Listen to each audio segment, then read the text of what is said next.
तो आज हम समझेंगे कि किस तरीके से आप टेक्निकल एनालिसिस का यूज करके ऑप्शन ट्रेडिंग में एक एज ऐड कर पाए। तो देखिए, सिंपल सा लॉजिक है। हम क्या करेंगे, हम कुछ टेक्निकल इंडिकेटर्स देखेंगे जिसके थ्रू हम एक बाजार का ट्रेंड आइडेंटिफाई कर पाए, पहला। फिर उसके बाद हम देखेंगे कि वो इंडिकेटर को देख करके किस तरीके से आप ऑप्शन ट्रेडिंग स्ट्रैटेजी बिल्ड कर पाए हम हमारी। तो शुरू करते हैं ये वीडियो। सबसे पहले ये देखकर कि कौन सा ऐसे इंडिकेटर्स है जो हम यूज कर सकते हैं बाजार का ट्रेंड आइडेंटिफाई करने में, बाजार का सेंटीमेंट आइडेंटिफाई करने में। तो देखिए, हम टेक्निकल एनालिसिस पे बात करेंगे आज, कुछ कुछ टेक्निकल इंडिकेटर्स के बारे में सीखेंगे जिसके थ्रू, देखिए, and the best point is कि मैं टेक्निकल इंडिकेटर पे निर्भर नहीं हो जाता। मैं मेरा ऑप्शन ट्रेडिंग स्ट्रैटेजी पर ज्यादा निर्भर हूँ कंपेयर टू दी इंडिकेटर। क्यों? क्योंकि इंडिकेटर फेल भी हो सकता है कभी कभी, राइट। बट जब भी मैं फेल हो जाऊंगा, मेरा इंडिकेटर कभी ना कभी तो गलत इंडिकेशन देगा, कभी तो it will go against me. तो मैं क्या चाहता हूँ कि जब भी ये अगेंस्ट जाए तो मैं बाजार को पैसा देने तैयार हूँ। लेकिन जब भी मैं पैसा कमाऊंगा तो मैं ज्यादा पैसे कमाऊंगा। मान लीजिए कि जब भी आपका प्रॉफिट होता है तो आप 10,000 रुपए का प्रॉफिट लेना चाहते हैं। जब भी आप खोएंगे तब आप 5,000 6,000 रुपए का नुकसान फेस करने रेडी है। इससे होगा क्या? इससे अगर आपका इंडिकेटर का स्ट्राइक रेट बहुत खराब भी होगा तो फिर भी in long run you will net net see positive returns on your portfolio. तो सिंपल है, शुरू करते हैं। तो let me just delete this. तो पहला इंडिकेटर मैं आपको बताता हूँ जो मैं ऑफ लेट काफी यूज करने लगा हूँ, जिसका नाम है MACD। तो देखिए, मैं यहाँ पर ज्यादा कुछ कॉम्प्लेक्स करता नहीं हूँ, सिंपल हिस्टोग्राम। तो ये इंडिकेटर क्या है मैं ये पहले समझाता हूँ। ये 12 और 26 जो पीरियड मूविंग एवरेजेस जो होते हैं उनका ये डिफरेंशियल प्लॉट कर रहा है यहाँ पर। सिंपल सा ट्रेड क्या होता है कि जब भी ये हिस्टोग्राम्स ऊपर साइड पर फॉर्म होना स्टार्ट हो जाता है तब एक बाई सिग्नल होता है, एंड जैसे ये नीचे साइड पर फॉर्म होना स्टार्ट हो जाता है तो एक सेल सिग्नल होता है। ऊपर साइड पर हिस्टोग्राम जब फॉर्म होना स्टार्ट हो जाता है ना, तभी हमको इसको पकड़ना होता है। जैसे यहाँ पर मुझे इसे कहीं पर पकड़ना है, एंड जैसे जैसे ये हिस्टोग्राम्स का साइज बढ़ता रह रहा है तो आई मीन द ट्रेड मेरे लिए सब सही जा रहा है। द मोमेंट ये हिस्टोग्राम का साइज ऐसे छोटा होने लग जाता है ना, एंड द मोमेंट ये नेगेटिव हो जाता है, that time I will accept. ठीक है, तो ये सिंपल सा ट्रेड है, ज्यादा कुछ है नहीं। हिस्टोग्राम नीचे के साइड पर फॉर्म होना स्टार्ट होता है पहला दूसरा बार, तभी पकड़ना है। एंड ऊपर साइड पर जब पहला दूसरा बार ये फॉर्म होना स्टार्ट हो जाता है तभी हमको पकड़ना है तेजी की। He Traders Quantsap has simplified option trading analytics for you. Click the link in the description box below, complete your sign up process and access the most advanced option analytical tools in the entire industry. Thank you. अभी यहाँ पर देखिए, मैं और एक filter क्या add करता हूँ जब भी मैं ये MACD के बेस पर ट्रेड लेता होता हूँ, कि लेट्स से अगर मैं ये दिन पर प्लेस्ड हूँ, ये दिन पर तो मुझे पता नहीं लगेगा क्योंकि वो ही दिन पर आया है, तो एंड ऑफ द डे मुझे आइडियली पता लगेगा। बट मैं ये दिन पर तो ऑब्वियसली पकड़ सकता हूँ मार्केट को, राइट। तो मेरा आइडिया सिंपल होता है कि अगर मैं ये दिन पर ट्रेड कर रहा हूँ, देन जो प्रीवियस स्विंग हाई है, जो कि नहीं है अभी निफ्टी के केस में, बट वो प्रीवियस स्विंग हाई क्लियर होता है तो ही मैं ट्रेड करूंगा। अगर मुझे नजर आता है, मान लेते हैं कि यहाँ पर रेजिस्टेंस है, लेट्स से यहाँ पर अगर मुझे नजर आता है कि हिस्टोरिकली कोई तो ऐसा कैंडल है जो यहाँ पर ऐसे रेजिस्टेंस बनाए हुए हैं, तो मैं जब तक ये ब्रेक नहीं करता है तब तक ट्रेड नहीं करूंगा, चाहे कुछ हो जाए।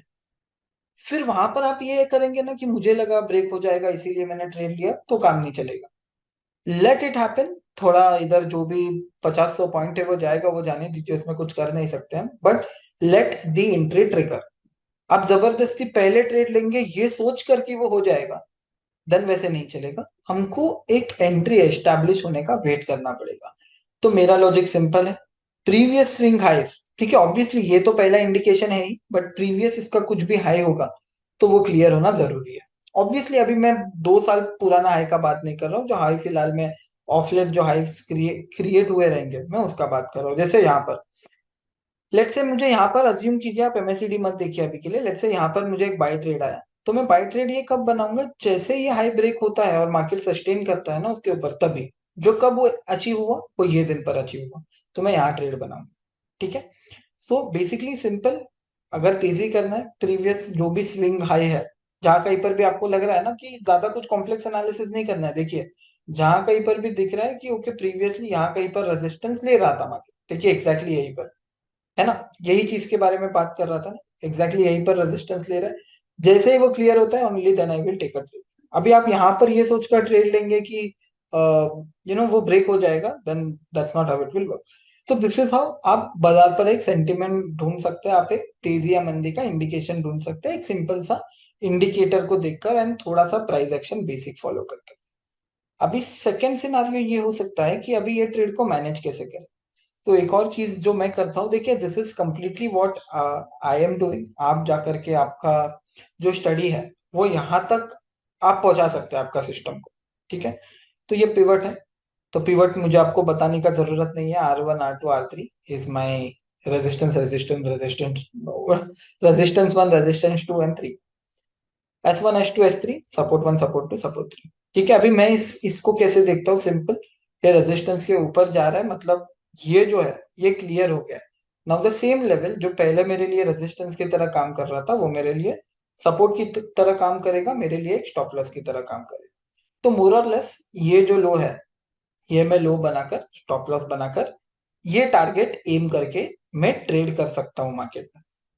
ठीक है, ये यहां तक आप पहुंच गए ना कि आपको view, target, stop loss, and फिर एक छोटा सा अंदाजा ये कि ये व्यू जो प्ले आउट होगा वो कितने दिनों में होगा। इसका मैं प्रिसाइज जवाब नहीं मांग रहा हूँ कि आपको 2 ही दिन में करना है, 3 ही दिन में करना है, मोर और लेस अप्रोक्सीमेट करना है कि ओके यहाँ पर एक ब्रेकआउट तेज है तो तुरंत आ जाएगा, 1 या 2 दिन में ही अचीव हो जाएगा।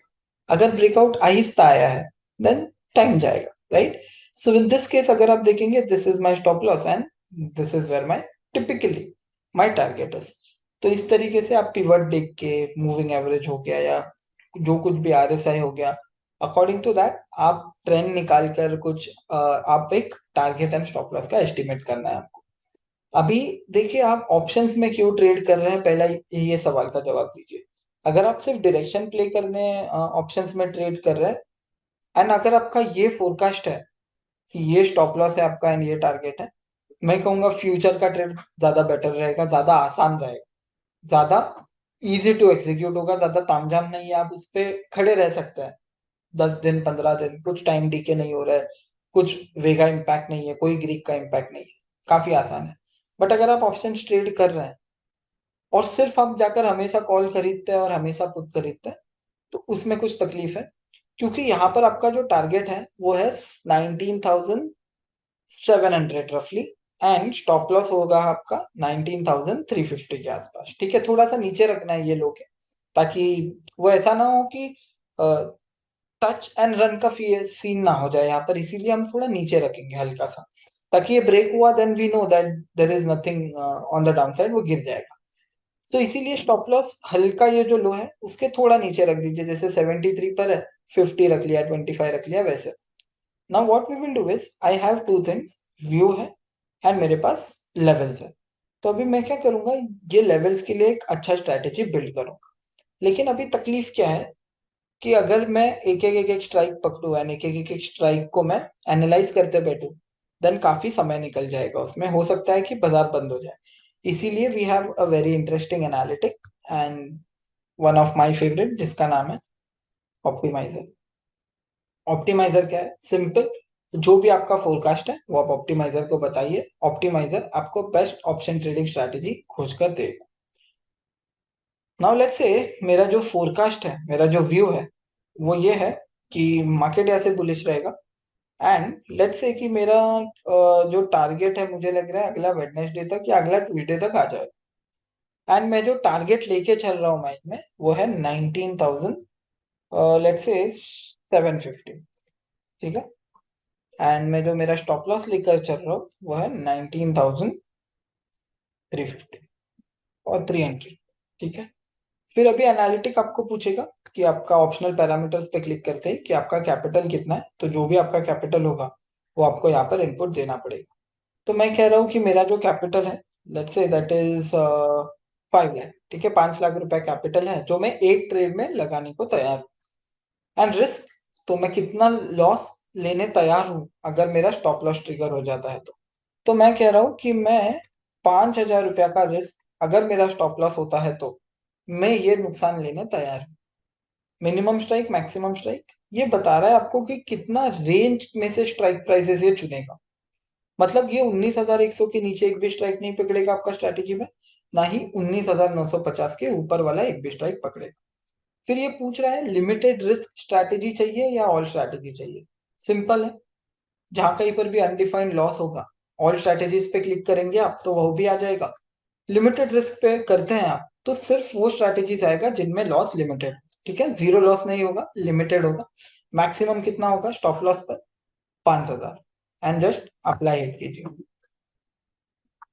ओके, कुछ सेकंड्स में ही आपके स्क्रीन पर एक ऑप्शन ट्रेडिंग स्ट्रैटेजी आ जाएगा। जैसे कि देखिए ये बुल कॉल स्प्रेड है, तो आप जैसे ही क्लिक करेंगे वहां पर आपको पता लग जाएगा कि आपका ट्रेड क्या है। तो आपको 2 लॉट बाय करना है 19,600 का एंड सेल करना है 19,900 का।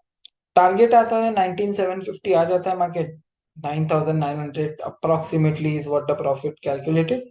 स्टॉप लॉस यानी 19,300 आ जाता है मार्केट, तो 4,900 का मिनिमल नुकसान is what we will book. Reward to risk 2.03, यानी कि हर आप जो 1 रुपया खोएंगे मार्केट में उसके सामने आप 2 रुपया कमाएंगे। नेट 1 रुपया आपका जेब में बचना है। इससे फायदा क्या होता है, लेट से अगर मेरा जो इंडिकेटर मैंने यूज किया है MACD हो कोई भी RSI हो, उसका एक्यूरेसी अगर लेट से स्ट्राइक रेट मेरा 50% भी है, राइट, एंड मेरा रिवॉर्ड टू रिस्क अगर 2:1 है, that means in long run this is good enough system. क्योंकि 10 ट्रेड लिया आपने, जब प्रॉफिट हुआ, आप लेट से 50% स्ट्राइक रेट है, जब प्रॉफिट हुआ तब आपने 10,000 कमाया, जो कि है 5 बार, तो 50,000 रुपया वहां से आया आपके जेब में। लेकिन आपसे कुछ लेकर भी जा रहा है मार्केट 50% टाइम, जो कि है 5,000 रुपया मान लेते हैं, 2:1 है ना। तो आप जब खो रहे हैं तब सिर्फ this thing I am saying, आप कितना खो रहे हैं जब खो रहे हैं तब, तो रफली लेट से यू आर लूजिंग अराउंड 2,500 और 5,000 रुपया, मतलब जो भी आप कमा रहे हैं उसका आप आधा ही खो रहे हैं। So in that case you will end up making money in the market, ठीक है। नाउ जस्ट एनालाइज दिस कि क्या लेवल पर आपको क्या प्रॉफिट या लॉस हो रहा है, and you would be good to go, right, and just hit the analyse button, तो आपको पता लग जाएगा कि ये स्ट्रैटेजी में आपको कौन सा लेवल पर कितना प्रॉफिट या लॉस हो रहा है। अपार्ट फ्रॉम दैट आप इसे ओपन भी कर सकते हैं ऑप्शन आर्किटेक्ट में, जहाँ के आपको पता लगेगा कि क्या लेवल पर क्या प्रॉफिट या लॉस हो रहा है आपका ऑप्शन ट्रेडिंग स्ट्रैटेजी में। तो ये करने का पूरा मोटो क्या है, मोटो ये है कि बाजार कहाँ जाएगा उस पे आप कंट्रोल कर सकते हैं क्या, कि नहीं ये देखा तो ये होना ही चाहिए। नहीं, मार्केट है, sometimes your indicators may not work, ठीक है, कोई भी आप इंडिकेटर उठाकर देख लीजिए, at times they may not work. Second thing is, इसको हम फिक्स कैसे करें, तो इसको हम फिक्स करेंगे एक अच्छा ऑप्शन ट्रेडिंग स्ट्रैटेजी के साथ, कि जहां पर मैं जब कमाऊं तब इतना कमाऊं कि जब बाजार मेरे से लेके जाए तो मुझे ज्यादा तकलीफ ना हो। तो कैसे कर पाएंगे हम, ऑप्टिमाइजर से, क्योंकि एक एक स्ट्राइक हम कॉम्बिनेशन एंड परम्यूटेशन नहीं कर सकते। क्यों, क्योंकि 180 मिलियन कॉम्बिनेशन एंड परम्यूटेशन है। तो सिंपल करना यह है कि ऑप्टिमाइजर को जवाब देना है, जो भी आपका फोरकास्ट है वो ऑप्टिमाइजर में डालना है, ऑप्टिमाइजर आपको स्ट्रैटेजी बता देगा। एंड आप लिंक डिस्क्रिप्शन बॉक्स में होगा, ऑप्टिमाइजर को जरूर अनलॉक कीजिए एंड एक आपके लिए बेस्ट ऑप्शन ट्रेडिंग स्ट्रैटेजी बनाइए आपके फोरकास्ट के लिए, एंड बाकी ट्रेडर्स के अहेड रहिए इन द मार्केट।